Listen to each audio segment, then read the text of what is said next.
Bonjour tout le monde. Je suis sur un parking. Un parking. Oh, j'ai plus de voix par contre, on va faire avec. Et je pense que ça va pas s'améliorer avec ce que je vais faire. Je suis dans le parc dont rêvent tous les coaster fans. J'arrive à Cedar Point. Cedar Point, les gars. Cedar Point. Gatekeeper. Top Thrill 2. Millennium Force. Maverick. Valran. C'est que... Enfin, Steel Vengeance. C'est que des coasters dont j'ai entendu parler toute ma vie. Et dont je rêve depuis je sais pas combien de temps. Je suis en train de flipper. Ça fait très longtemps que j'ai pas flippé pour un parc. Pour des montagnes russes. Là, je suis en train de flipper. Ça va être incroyable. Ça va être incroyable. Je vous amène avec moi. C'est parti.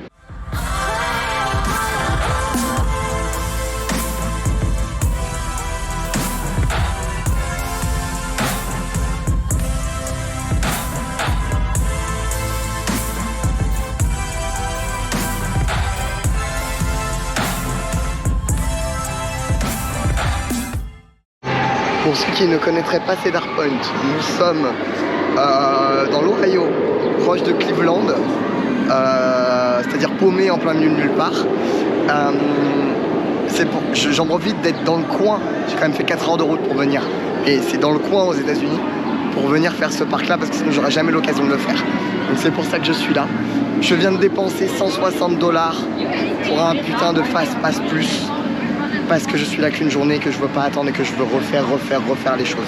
Le Fast Pass Plus, c'est illimité. Je peux tout faire. Donc là, on va commencer par quelque chose que j'ai très souvent vu en vidéo, idéalisé, etc. Même si c'est pas Maverick étant celui que j'ai le plus regardé, je pense. Je vais aller faire Gatekeeper. Gatekeeper. Donc c'est un wing coaster, donc on est vraiment sur les côtés. C'est un BM. Je n'ai que hâte, j'y vais et puis du coup j'y vais tout de suite puisque Fast Lane, ah mon dieu, allez on est parti.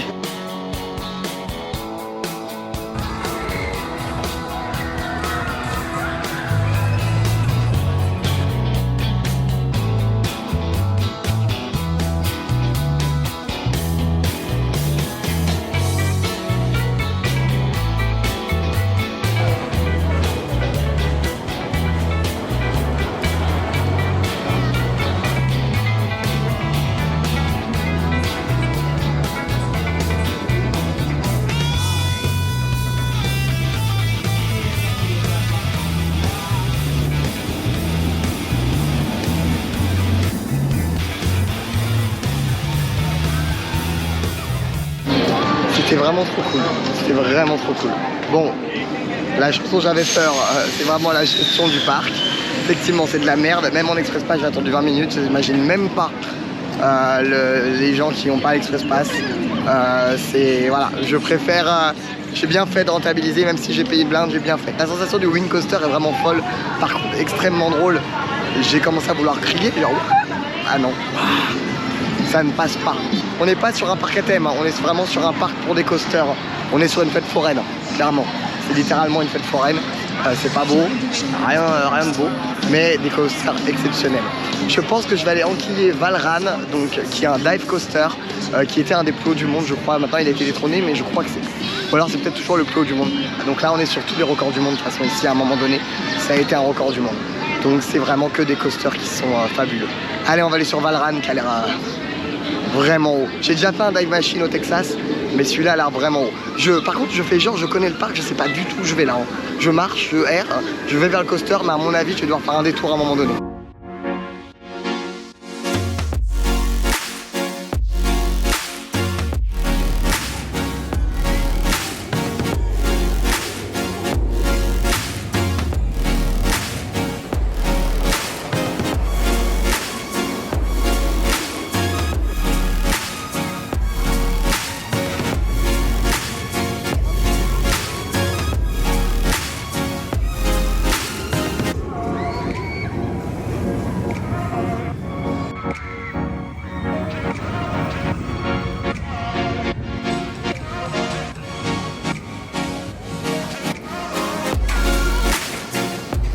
Gestion toujours très compliquée, hein, Cedar Point. Valran était vraiment cool. Après, le dive machine, c'est très impressionnant visuellement, mais c'est extrêmement smooth. C'est très très soft au final comme machine. Donc c'est mignon, hein, mais c'est pas fou. Par contre, là, j'ai le petit Millennium Force, donc qui était le premier coaster à plus de 300 pieds, donc il est à 98 mètres, juste ici. Il faut que je le fasse, absolument. Mais là, il est en panne. Voilà, comme Top Thrill qui est en panne aussi. Donc je vais essayer d'aller faire Valran ou Steel Vengeance. Pas le Valran, Maverick ou Steel Vengeance. Parce que Maverick étant vraiment le coaster dont je rêve depuis énormément de temps. C'est-à-dire que j'adore les coasters qui sont au ras du sol, qui sont pas très hauts et qui sont juste dans les figures et dans la vitesse. Et ça a été toutes mes inspirations pour des roller coaster Tycoon 3, pour des Planet Coaster. Donc j'ai vraiment hâte de le faire. Il est au fin fond du parc, le parc est très très grand, très en longueur, un petit peu comme Europa Park. Quand on va aller de Silver Star à Blue Fire, ça fait une petite trotte. Donc je vais essayer de pas me perdre, manger un petit truc aussi. Et puis c'est parti.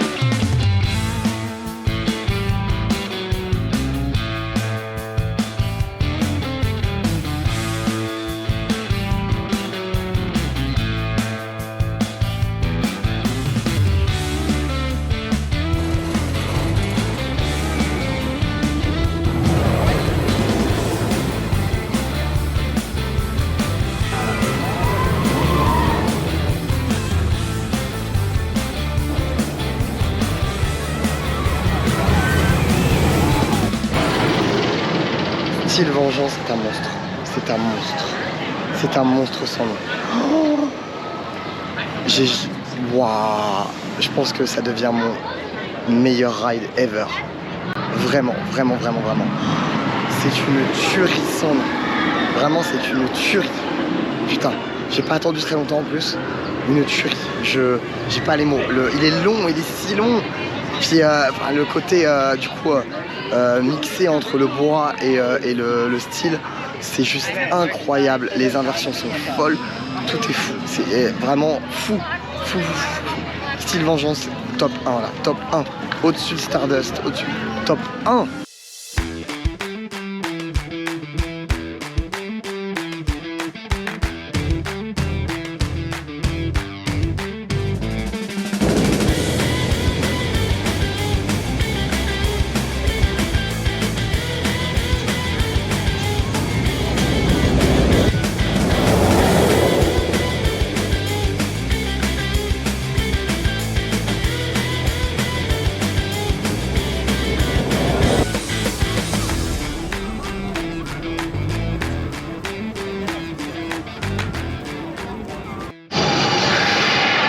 Jamais peur avant un coaster, jamais. Là, je suis en PLS, là je suis en panique. Là c'est la plus haute fraction du monde, c'est l'attraction la plus rapide que j'ai jamais fait. Là, je sais pas comment ça peut se passer. Bah écoutez, c'est parti.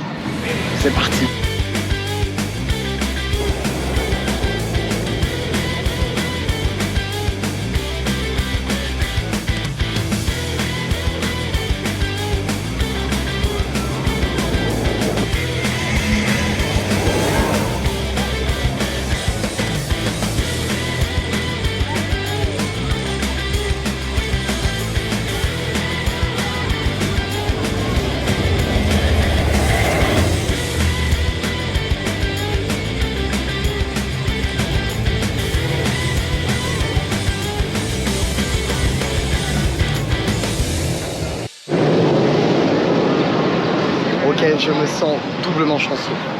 De 1, je suis à Cedar Point. Dans un parc que j'affectionne depuis très longtemps. De 2, c'est Top Thrill 2 était ouvert. Je viens de faire Top Thrill 2. Je viens de faire un coaster que je veux faire depuis une décennie. Bah, je voulais faire le premier, mais bon, du coup, je fais le deuxième. Alors, c'était fou malade. C'est hyper impressionnant par sa taille. Dedans, c'est vraiment la première fois que j'avais peur. Ça faisait très longtemps que j'avais pas eu peur dans un coaster. Ça a démarré, je me mais pourquoi je suis là-dedans? Pourquoi? Tu vois la hauteur du truc, mais c'est pas possible en fait. Je monte jusqu'au 2e étage de la Tour Eiffel en coaster. C'est littéralement ça. J'ai cru que j'allais mourir. Et finalement, bah, c'est hyper smooth en fait. C'est juste, il est impressionnant par sa hauteur, mais au niveau des sensations, je trouve que c'est pas exceptionnel. Je préfère largement un style Vengeance qu'un Top Thrill. Il est super impressionnant, faut le faire parce que la vitesse elle est folle. Mais par contre, niveau sensation, c'est pas le meilleur, c'est pas la meilleure sensation, vraiment. Donc voilà, mais je l'aurais fait. Il est quand même extrêmement impressionnant par sa hauteur. Vraiment, quand on est au pied, on le voit à des kilomètres à la ronde. Vraiment extrêmement impressionnant. Et je suis très content de l'avoir fait parce que du coup, je sais qu'il a énormément de problèmes. Et je suis content qu'il ait été ouvert pour que je le fasse. Je le referai peut-être tout à l'heure quand même.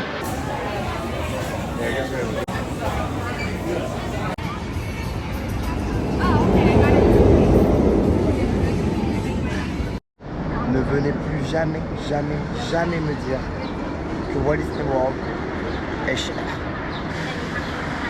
Je viens de dépenser 28 $. Ça. Un coca, un burger, 3 onion rings. Autant Universal est un peu plus cher que Walt Disney World, mais là, je m'en suis jamais sorti pour un repas à plus de 15, allez 18 $ maximum à Walt Disney World. Et pour des vrais trucs, des bons trucs. Là, je vais crever. 28 $, je vais crever. Bref, heureusement qu'ils ont des bons coasters parce que sinon le parc c'est de la merde. On vient juste vraiment pour les coasters. Si vous aimez pas les sensations des coasters, ça sert à rien de venir. Est-ce que je peux me permettre de rajouter que le burger? Il n'y a rien dedans à part du pain et de la viande. C'est tout. Pas un bout de salade, pas un bout de tomate, pas un oignon, rien. Et j'ai été vérifié. Des fois tu peux toi-même prendre et mettre dedans. Absolument pas. J'ai un peu le seum là. J'ai un peu le seum.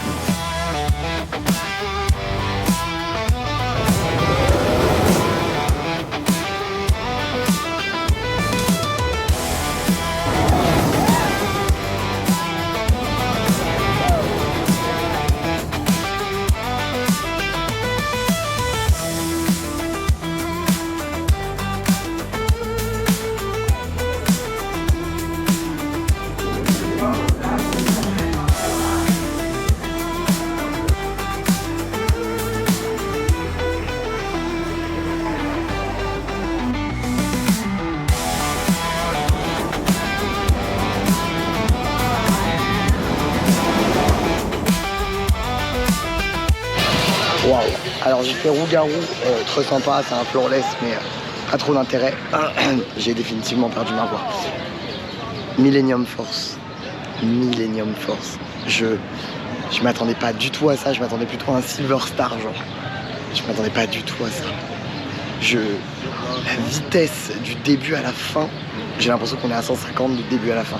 Il monte quand même à 100 mètres de haut, il va à 150 km/h, il est incroyable.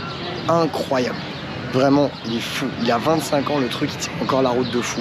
Il est incroyable. J'ai tout fait, ce que je voulais faire en tout cas, à l'exception d'un, vers lequel je vais tout de suite. Ensuite, ça sera que des re-rides. Nous allons faire Maverick. J'ai tellement rêvé de ce coaster. Allez, c'est parti.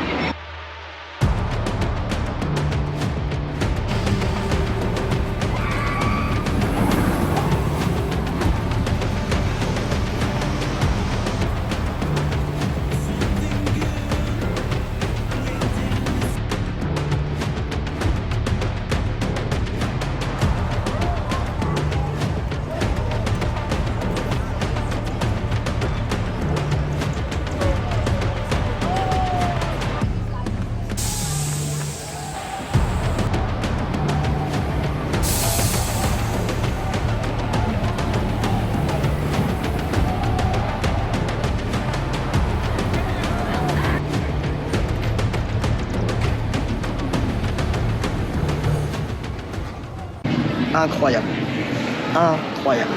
J'ai pas les mots. Maverick était largement à la hauteur de mes espérances. Largement. J'ai tellement rêvé de ce coaster. J'aime tellement ce concept de coaster qui ne dépasse pas les 30 mètres, qui est en rase mode tout le temps, comme ça là. Un petit peu comme Cheetah Hunt à Busch Garden que j'ai pas fait. Oh là là, franchement, La vitesse est folle, le deuxième launch est incroyable. Oh non, non, non. Bon, il arrive en deuxième position. Si je dois faire un top 3, on est sur top 1, Steel Vengeance, absolument. D'ailleurs, je vais le refaire, c'est par là. Top 2, Maverick. Top 3, Millennium Force. Top 4, Top Thriller. Mais juste parce qu'il est impressionnant. Mais niveau sensation, c'est pas les mêmes. Mais oh là là là, Maverick, j'attendais tellement de le faire. J'attendais tellement. Oh, il n'y a personne. Oh, j'y retourne. Oh, j'y retourne, il n'y a personne. Littéralement 10 minutes d'attente et j'ai pu le refaire. Donc je dis des d'autres avant d'être interrompu par un deuxième Maverick. Que Steel Vengeance reste quand même mon number one. Il est tellement incroyable. Là, je vais le refaire. Il est si long. L'avantage, alors certes, il y a des longs temps d'attente ici. Au niveau de la gestion, c'est vraiment mauvais. Même au niveau de la gestion, par exemple, des temps d'attente, c'est marqué 45 minutes, par exemple. Là, pour Maverick, pour l'Express Line, j'ai attendu 10 minutes. Donc, ils savent vraiment pas gérer ça.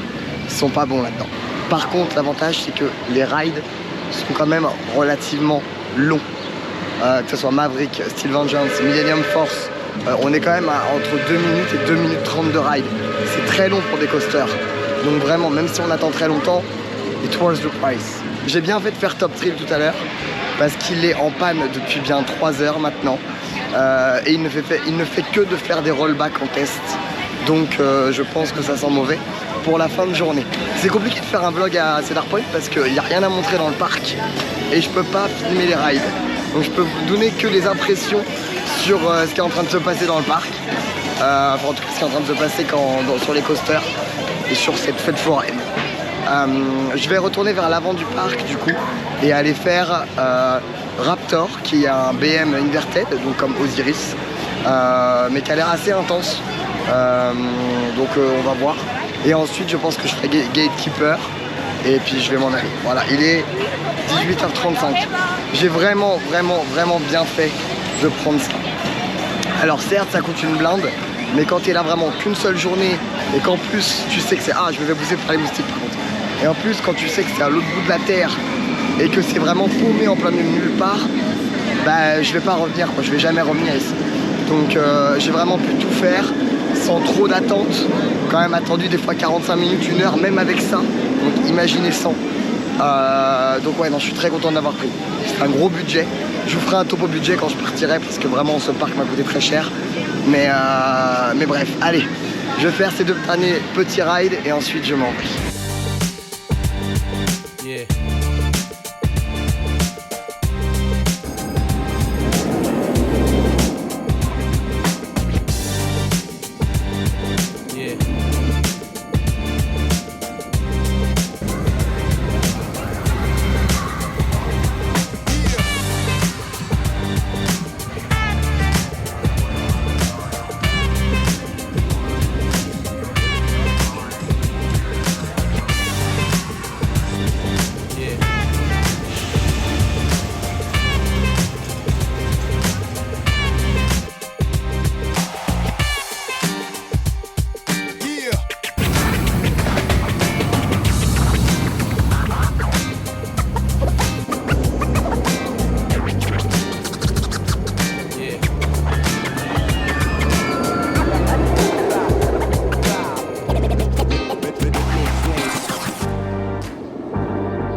Cedar Point, c'est fini. Voilà. Ma voix n'a pas... ne s'est pas arrangé entre temps, malheureusement. Je suis pas très... Enfin, c'est pas que je suis mitigé. Je suis pas mitigé, je sais pas à quoi attendre. C'est vraiment un parc qui ne mérite pas d'être visité si on n'aime pas les coasters. C'est une fête foraine. La fête des loges à Saint-Germain-en-Laye, c'est mieux, vraiment. Par contre, les coasters, bah, ils sont incroyables. Voilà, et ça me prouve encore qu'on n'a pas besoin d'être le plus haut, le plus rapide des coasters ou quoi que ce soit pour être un coaster incroyable. Je pense à Maverick, je pense à Steel Vengeance, qui sont des coasters fabuleux, vraiment, qui sont fous et qui méritent vraiment largement tous les records du monde. Ils ont une nouveauté qui arrive, bien sûr, parce qu'ils ouvrent des nouveautés quasiment tous les ans. Siren Curse, que je vous ai un petit peu filmé, qui est un tilt coaster.